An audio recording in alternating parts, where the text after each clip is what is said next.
A plane takes off from Chicago Airport on a clear spring day.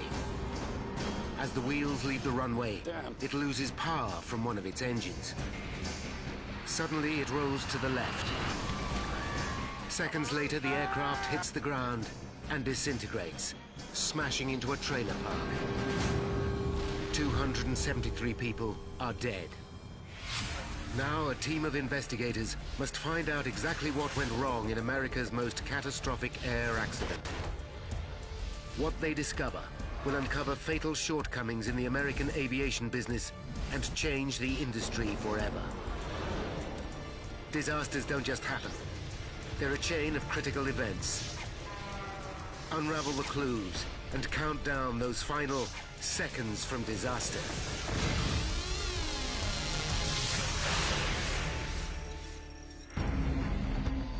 This man has just witnessed a plane crash. On board is the woman he loves.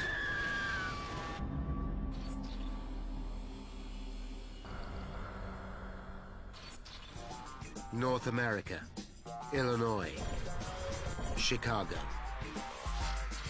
May 25th, 1979, 12 noon.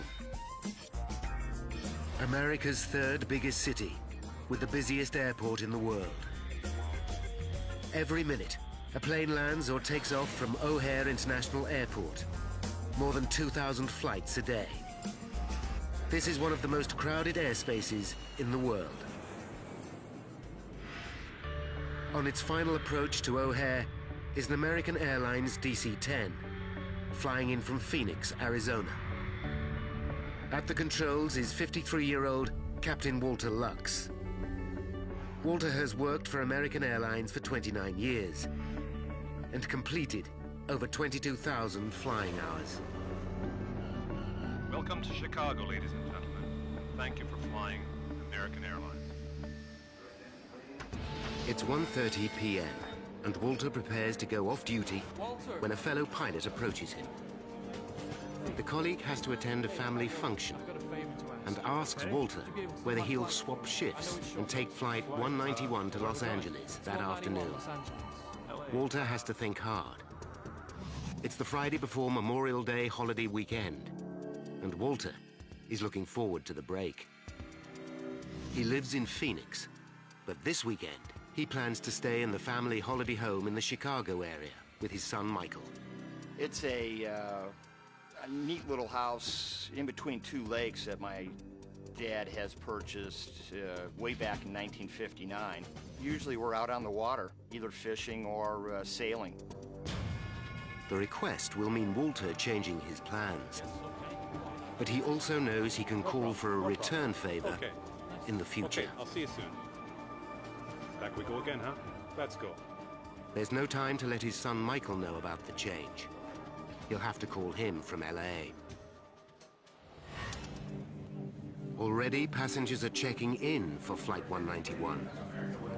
21-year-olds Deborah Ann Maruzzi and Doreen Malik are going on the holiday of a lifetime to Hawaii. Debbie's boyfriend, Ray DeVito, sees them off. Hi now. So yeah, I'm thinking what a great day it was and just how wonderful it is to be able to just hop in a plane and fly to Hawaii. They were going to land in LA and then take off in LA off to Hawaii. I was just caught up in their excitement as well. At 2 p.m., Captain Walter Lux hooks up with his co-pilot, Captain James Dillard, another experienced pilot. They'll be flying a DC-10 to Los Angeles. McDonnell Douglas launched the DC-10 in the early 1970s as its own long-haul wide-body jet to rival Boeing's 747. Both McDonnell Douglas and American Airlines rely on the DC-10 to assure their future at a time of turbulence in U.S. aviation. The previous year, in 1978, the industry was deregulated, and established carriers like American Airlines expect to face cutthroat competition for passengers. But the DC-10 is a plane with a troubled history. Since 1971, there have been 3 fatal accidents in which 349 people have died. The worst was in 1974 in Paris, when a Turkish Airlines DC-10 crashed just after takeoff. A cargo door blew off, leading to catastrophic loss of pressure. 346 people died. Nevertheless, the DC-10 and its cutting-edge flight control systems are popular with pilots, including Walter Lux. He thinks it's a great airplane. He's became a captain on it. Great airplane, especially in the weather in Chicago. February, March, big snowstorms, when a lot of other airplanes might have to divert. Flight 191 is one of the oldest DC-10s in service. It's flown nearly 20,000 hours since 1972. But the plane recently had a major service. It was given the all clear. At 2:30 p.m., Deborah and Doreen are among the passengers taking their seats. The flight attendants know they'll be busy. It's a holiday weekend, and the plane is almost full. A final count confirms that all 258 passengers are on board. 2:45 p.m. 49-year-old James Dillard will pilot the plane at takeoff and landing. Engine anti-ice. This is the first time he's flown the route from Chicago to LA. But for a pilot with more than 1,000 hours flying DC-10s, it shouldn't be a problem. It's just before 3 p.m. Chicago Tower. American 191 K5, ready for taxi. American 191 Heavy, proceed to 32 right via the bridge. O'Hare Control Tower clears the DC-10 to push back and taxi to runway 32R. Air traffic controller Ed Rucker monitors 191's progress. American 191 Heavy, monitor tower on 118.1. Ray DeVito watches from the observation deck. I was first mesmerized by the sheer beauty of this airplane. Beautifully finished in a very high gloss, shining aluminum finish. Thinking, you know, how does this thing even fly?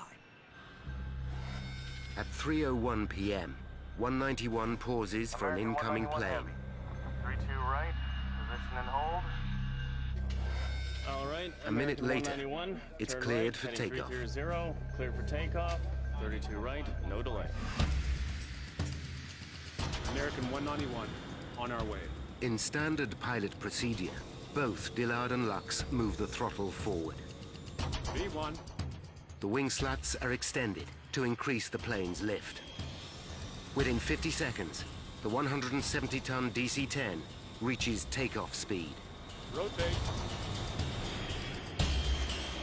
But just as co-pilot Dillard eases the plane's nose into the sky, he notices he's lost power from engine 1 on the left wing. Damn. Ed Rucker watches from the control tower. We need equipment. We blew up an engine. Flight 191 is in trouble. But it's too late for the pilots to abort takeoff. They are now committed. Loss number 1. American Airlines Flight 191 has just taken off from Chicago Airport. As it leaves the ground, it loses power from the engine on the left wing. The plane veers to the left, but co-pilot James Dillard corrects it with the rudder. Come on, come on. He knows the DC-10 can fly with just 2 of its 3 engines and has been trained to deal with exactly this scenario. To reduce the load on the 2 remaining engines, Dillard follows AA guidelines and slows the plane to the minimum climbing speed, V2, 283 kilometers per hour. Air traffic control hurriedly make preparations for the DC-10 to return for an emergency landing. All right, American 191 Heavy, do you want to come back? And to what runway? The pilots know the emergency is far from over, but they have the plane climbing evenly again, though slightly slower than normal. Just beyond the airport's runway are a trailer park and the Chicago Police Canine Training Facility. Sergeant Ken Berger has been training dog teams in search and pursuit techniques for 17 years. Today's training exercise involves Ken playing a fugitive. I can hear a plane approaching. The engine is backfiring. It's sputtering. It's nearing. Suddenly, just 20 seconds after leaving the ground, Flight 191 is in desperate trouble. What the? Without warning, the plane starts to roll to the left. Ray DeVito is still on the observation deck. He watches in horror. There are two fireballs, like flak from a World War II movie.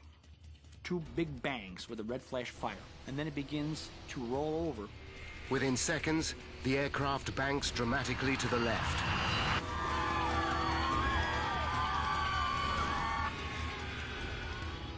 Ken Berger and his colleagues see the plane in trouble. As I break through the trees, the other officers in the training group are running. The DC-10 heads directly for the trailer park, home to hundreds of people. Ray DeVito runs in panic through the airport.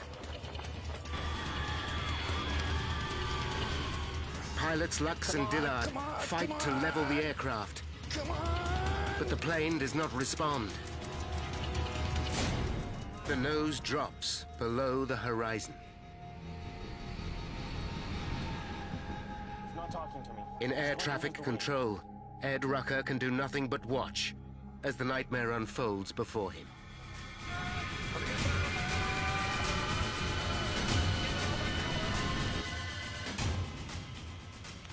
Flight 191 smashes into the ground just short of the trailer park.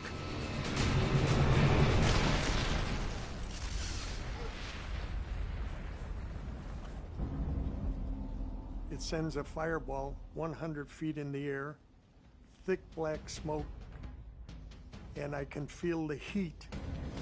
5 kilometers away in the airport terminal, Ray DeVito is aware of the crash.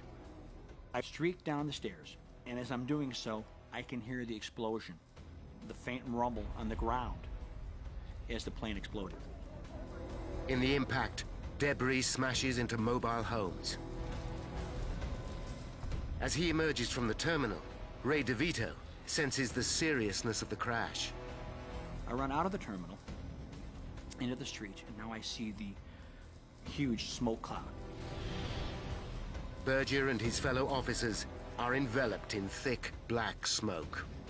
There's fire, ground fire, a very acrid smell in the air of burning fuel, of burning flesh.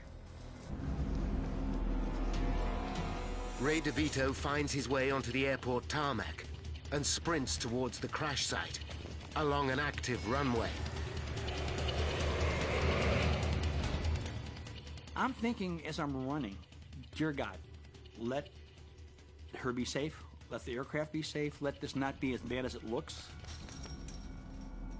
Could Deborah, or anyone on board Flight 191, survive such an horrific crash? American Airlines Flight 191 crashes. Just 31 seconds after taking off from Chicago's International Airport. 271 people are on board. Ray DeVito races to the scene to find out if his loved one is among the survivors. 3:15 p.m. Just 11 minutes after the crash, the first firefighters arrive. Among them is paramedic John Heavey. There was a haze in the air, and the one thing I distinctly remember was the absolute, utter silence. No sounds, nothing whatsoever. As the emergency services begin to search for survivors, local news crews also arrive. Ray DeVito has run 5 kilometers to reach the crash site. When I arrive at the crash site, I see pieces of airplane strewn about. I assumed I'm not at the proper site because there's not enough pieces of plane or things here for me to recognize. By now, the emergency services realize their task is hopeless. John Heavey and his team confront the horror of the scene. There were parts of We didn't know what they were until we got closer. They were just parts and chunks of people that were soaked in jet fuel that were burning. The twisted wreckage of 191 lies scattered for hundreds of meters. Debris has smashed into the trailer park, destroying 5 homes. 2 more people are dead. Even seasoned professionals are overwhelmed by the scene. It's something you can never forget. And the hopelessness that you can't help anybody. You can just stare in disbelief that in a second, all this could happen. There are no injured on the ground. Everybody has parachutes. News of the devastating crash flashes across the nation. Started to climb. He kept on climbing a little bit. It collapsed and it hit the ground. The spark set off the jet fuel, and this whole place was nothing but a sheet of flame.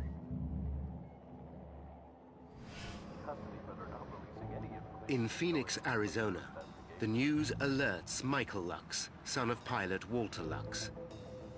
When he hears the flight was out of Chicago, he's relieved. He knows it cannot be his father. I knew my father had flown the trip from Phoenix to Chicago, so I thought, oh, thank God he flew that trip home, so it's not him. At the crash site, Ray DeVito finally accepts the inevitable. His girlfriend, Deborah, is dead. I feel complete hopelessness. I can't help anybody. I'm here. I'm right where everybody was, and there's nobody here. And then I slowly allowed myself to accept the fact that nobody survived this accident. As soon as Michael Lux arrives at his home in Phoenix, his world falls to pieces. I walk in and see one of my best friends. He just has this look that I've never seen, and I was startled, and then I realized our house is full of people, and, you know, where's my mom? What's going on? And then it was on the television in the other room that my dad was the captain. Lord Jesus Christ, Savior of the world, we recommend your servants whom we find here in this distressful incident. American Airlines Flight 191 ranks as the worst single-plane accident in U.S. history. In total, 273 people die. But what caused the pilots of the DC-10 to lose control of their plane so quickly? Now, by going deep into the official investigation, we can reveal the calamitous chain of events that led to the crash of 191. 11 minutes after the disaster, the National Transportation Safety Board, or NTSB, receives a call. Within the hour, a GO team of 15 expert investigators is on its way to Chicago. Pivotal to the investigation will be the expertise of this man, Michael Marks. In 1979, Marks is senior metallurgist at the NTSB. He will unlock the mystery of why 191 fell out of the sky just 30 seconds after takeoff. We wouldn't have thought that that could ever happen on an airplane. So it is a shock. It's a shock to you and I and everybody in the world that this type of thing happened. Marks knows that the GO team must come up with results fast. But the task is epic. Evidence is scattered over a square kilometer, and the horrific crash brings intense scrutiny from the world's media.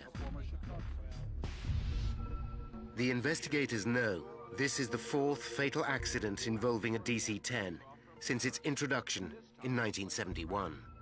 Including Flight 191, 622 people have died in DC-10 accidents. But there are many potential causes for an air disaster. An electrical fault, a design failure, an explosion, pilot error. The team's priority is to find the black boxes, the flight data recorders. The information they hold is so vital, they are enclosed in armored casing. The so-called black box that can take a tremendous amount of impact force as well as fire damage before it becomes useless. But could they have survived an impact of this magnitude? Until they find the black boxes, the NTSB experts must start at the very beginning. Weather conditions were perfect for flying, and air traffic control report no obvious outside interference, such as another plane or a collision with a flock of birds. But one thing is immediately clear. Halfway down the runway, they find the remains of Engine 1. It must have detached from the wing during takeoff. The question is, why? The investigators hope to find the answer among the debris, scattered over hundreds of meters. There may be some very small or individual components that would give you the actual cause of what happened. And it's referred to as the golden nugget. It's vital to understand why the engine fell off, and fast. If the DC-10 has a design fault, the consequences for aviation will be huge. Nearly 300 DC-10s carry almost 150,000 passengers worldwide every day. Are they all at risk? The pressing question is, did the loss of the engine alone cause the crash? Or was it part of a catastrophic sequence of events? They hope that the answers will be stored in the black boxes, but to their frustration, they still have not been found. And the team struggles to identify anything meaningful amongst the wreckage. While the search continues, the team turns to eyewitnesses, and their luck changes. They uncover an extraordinary piece of evidence. An amateur photographer at O'Hare Airport captured the final moments of Flight 191. Photo shows smoke or vapor trailing from the left wing. Was there a fire on board? The evidence from one key eyewitness suggests an explosion. My name is Edward Rucker. Air traffic controller Ed Rucker is one of the first to be Federal interviewed. Aviation Administration. I saw a flash from the left wing. I told my supervisor there was an explosion. Could the downing of Flight 191 be the result of sabotage or a terrorist attack? The plane completed its takeoff and then began As the taking investigators altitude. gather At more this point, eyewitness accounts, the plane it did not becomes complete clear that a bomb is not responsible. The testimonies of 60 people point to one stunning moment. During takeoff, they all saw Engine 1 swing forward, then flip up and over the top of the wing.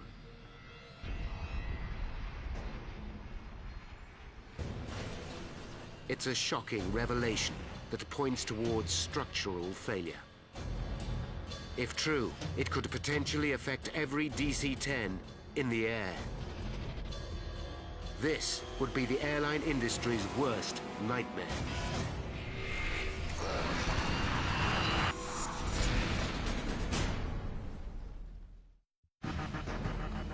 A team of experts from the National Transportation Safety Board investigates America's worst single-plane accident. They know that Flight 191 lost an engine at takeoff. But the loss of one of the DC-10's 3 engines should not be sufficient to bring it down. Yet the plane crashed just 31 seconds later. 273 people are dead. The public reels in shock, and the media demand answers. But even with NTSB experts analyzing the crash, senior investigator Woody Driver is forced to admit they are far from an explanation. I'd like to this time ask for your help. We need some assistance in getting any kind of pictures that anybody in the area took of that aircraft while it was in flight. The team focus their inquiry on why the engine fell off. The finger of suspicion points directly at the structure that holds the engine to the wing. The DC-10 has 3 engines, each weighing more than 5 tons. One is on the tail, the other two hang from the wings, each connected by the pylon. A pylon attaches to the wing at 3 points, 2 at the front, 1 at the rear. It has dozens of components, and every one could have shattered in the final impact. The team aimed to recover every piece of the structure that attached Engine 1 to the left wing. They comb the debris field. With help from local police, the parts are taken to a hangar at O'Hare Airport. There, NTSB experts painstakingly piece together and minutely examine every fragment. With every part, the question is, was this damaged in the crash, or was it faulty before the crash? Then comes the breakthrough they're waiting for. A policeman discovers the 2 black boxes. Hey guys! But the digital flight data recorder is badly battered. This records the status of all the aircraft's instruments prior to the crash. Crucial technical data may be lost. The second box, the cockpit voice recorder, records what the pilots say during the final critical moments. This is in better condition and seems more promising. Both recorders are immediately flown to NTSB headquarters in Washington, D.C. for analysis. 191 at K5, ready for taxiing. The team inspects the cockpit voice recording first and listens to the dialogue between the pilots and air traffic control. On our way. What they hear is routine until 1 second before takeoff. Rotate. When suddenly co-pilot Dillard utters a single word. Damn! Then the tape goes silent.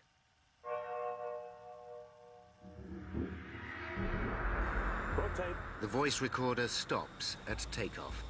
It will reveal nothing more. Damn! Damn! The team now turn to the damaged data recorder. The armored casing survived the crash, but the digital tape inside is torn. Technicians spliced the shredded tape together and managed to salvage almost all the data. Only a few seconds are lost. The data recorder continued to function until the final moment before impact. The printouts reveal a disturbing picture. Even with the loss of Engine 1 from the left wing, co-pilot Dillard is able to stabilize the plane. Following standard procedure, he reduces airspeed, but for some mysterious reason, the plane starts to roll suddenly to the left.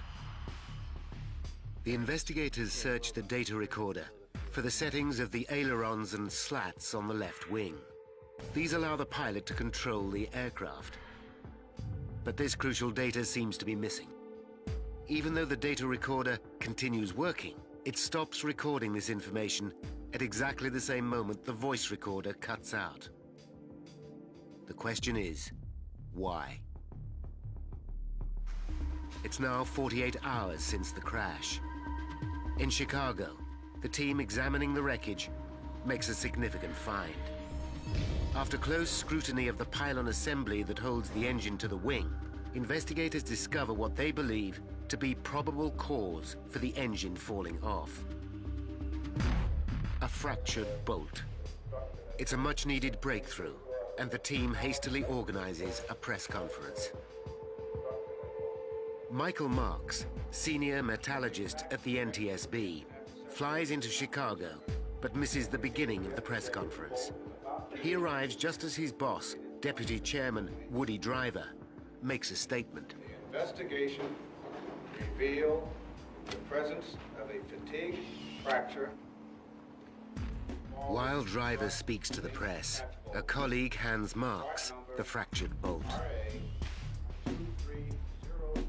I said something like, what's so important about this bolt? Because I didn't see anything that would show that there was cracking involved. Driver announces to the world that this simple 3-inch bolt appears to be responsible for the loss of 191's engine. The bolt that I have in my hand is the bolt that came off the aircraft. It reflects a fatigue crack, and then subsequent to that... Marks listens with mounting anxiety. His experience tells him that the bolt was damaged during the crash, not before it. The fracture shows none of the characteristics of fatigue. It has